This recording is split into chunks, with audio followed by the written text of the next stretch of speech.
जी अस्सलाम वालेकुम। आज इस वीडियो में हम बात करते हैं दीवारा प्लासी या दीवारा प्लासी, जिसे उर्दू में जंग प्लासा के नाम से जाना जाता है। बुनियादी तौर पर ये जंग जून 1757 में लड़ी गई। ये जंग किन के माबीन थी? This war was against the East India Company by Siraj-ud-Daulah. ये जंग लड़ी गई ब्रिटिश की ईस्ट इंडिया कंपनी की तरफ से। किसके खिलाफ? सिराजुद्दौला। सिराजुद्दौला उस वक्त के बंगाल के नवाब थे। अगर हम इस जंग को जानने की कोशिश करते हैं कि ये जंग दोबारा प्लासी क्यों लड़ी गई, इसकी वजह, इसकी पीछे बुनियादी वजह क्या थी, तो हमें the advent of British and सब कॉन्टिनेंट जो पिछली वीडियो है तो इसको देखनी पड़ेगी।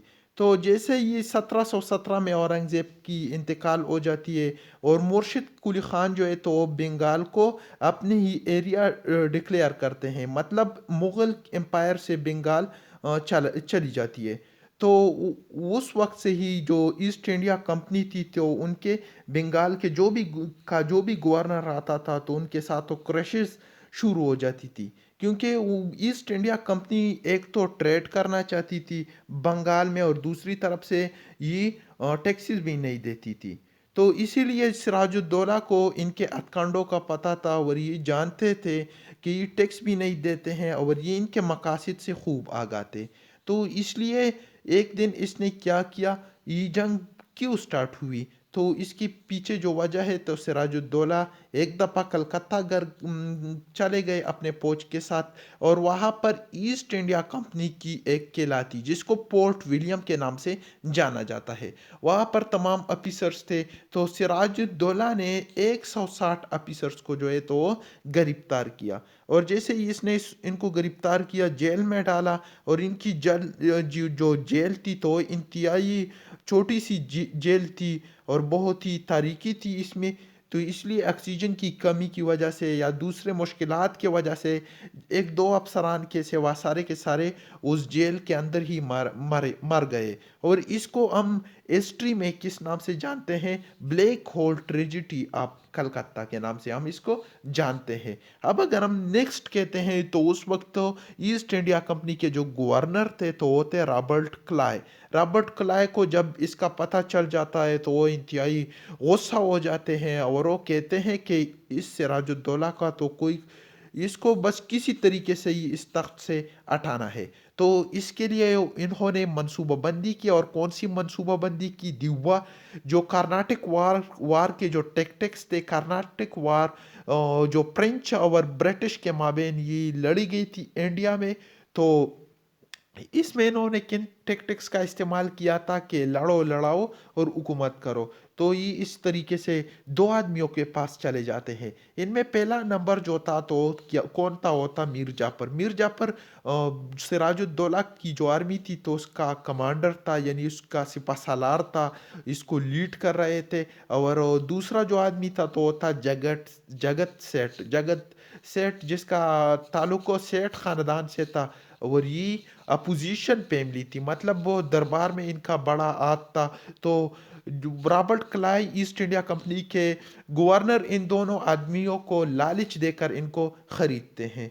और सिराजुद्दौला भी तो बंगाल के नवाब थे और इनको भी इस ब्रिटिश ईस्ट इंडिया कंपनी के हथकंडों का पता था।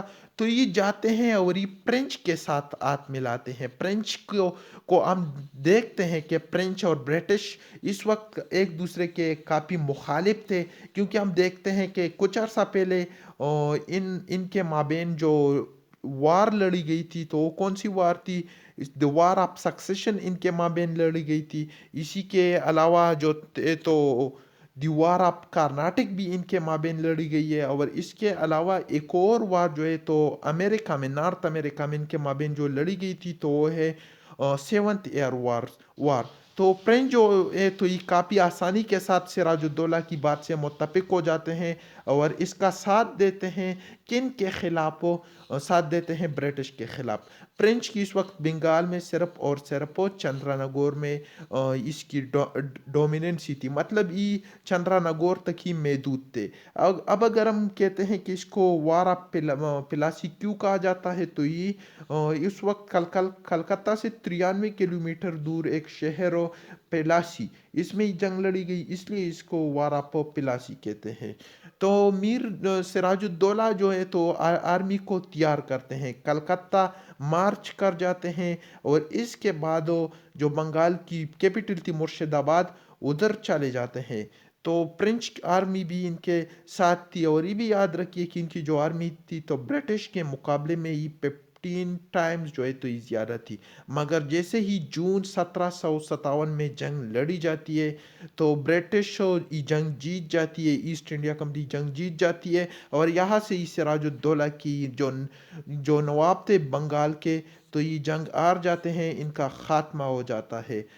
تو اگر ہم دیکھتے ہیں کہ جنگی کیوں ہار جاتے ہیں تو بنیادی طور پر ہمیں دو وجوہات دیکھنے کو ملتی ہے۔ ایک میر جعفر کی غداری تھی، میر جعفر شروع سے برٹش کا ساتھ نہیں دے رہے تھے، بلکہ جنگ میں دیکھ رہے تھے کہ جس کا پلا بھی بھاری ہوگا تو اس طرف ہو جاؤں گا۔ تو اس کو جیسے ہی پتہ چلتا ہے کہ برٹش جیت رہے ہیں جنگ کو، تو یہ برٹش کی طرف ہو جاتے ہیں اور اپنی آدھی فوج کو الگ کر دیتے ہیں، یعنی برٹش کا ساتھ دیتے ہیں۔ اور جگت سیٹھ کا بھی تو ہم نے بتایا۔ اس کے علاوہ جو دوسری بات تھی تو وہ یہ تھی کہ جو وار کا جو میدان تھا، جنگ کا جو میدان تھا، تو اس میں برٹش سے پہلے ہی سراج الدولہ چلے جاتے ہیں اور وہاں پر راتوں کو قیام کرتے ہیں۔ رات کو بارش ہو جاتی ہے اور جنگ تو صبح لڑنی تھی، تو اس لیے رات کو بارش کی وجہ سے صبح ان کے پاس جو توپیں تھی یا اس کے علاوہ جو بھی اسلحہ تھی تو وہ بارش کی وجہ سے کام نہیں کر رہی تھی، تو اسی لیے یہ جنگ جو ہے تو یہ برٹش جیت جاتے ہیں۔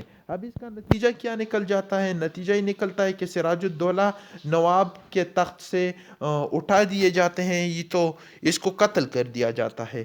دوسری طرف فرینچ، جن کے پاس چندرا نگور ایک واحد جگہ تھی جہاں تک وہ لمیٹڈ تھے، تو یہ بھی ان کے ہاتھوں سے چلا جاتا ہے۔ اور جو میر جعفر تھے تو ان کو بنگال کا ایک نیا کٹ پتلی نواب مقرر کر دیا جاتا ہے۔ تو یہ تھی دیوارا پلاسی کے حوالے سے کچھ معلومات۔